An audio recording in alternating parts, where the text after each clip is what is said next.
αλλάζουμε κλίμα, πάμε σε κάτι χαρούμενο. Ποιος είπε ότι τα σκυλάκια δεν πάνε διακοπές? Και οι τετράποδοι φίλοι μας αξίζουν το καλύτερο.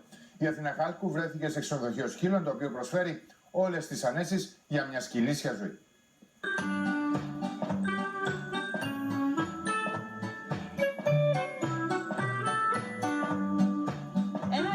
Ρεπορτάζ αυτή τη φορά, γιατί βρισκόμαστε σε ξενοδοχείο σκύλων.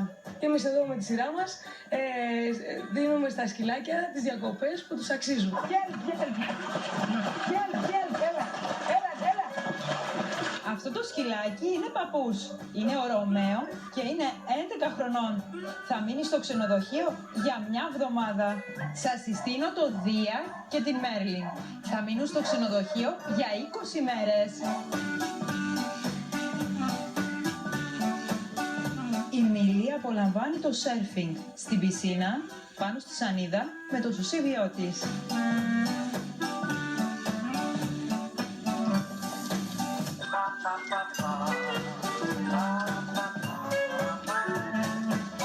Εγώ από ό,τι βλέπω, Λουίζα, το απολαμβάνουν πλήρως. Είναι το κάτι άλλο. Το σλόγγαν μας είναι ότι και τα κατοικίδια μας αξίζουν να περάσουν ωραίες διακοπές. Πρέπει οπωσδήποτε να φορέσουν και σωσίβιο δηλαδή. Κοίτα, βασικά επειδή είμαι εκπαιδεύτρια, είναι ο πιο εύκολος και πιο σίγουρος τρόπος για να αισθανθούν άνετα τα σκυλάκια.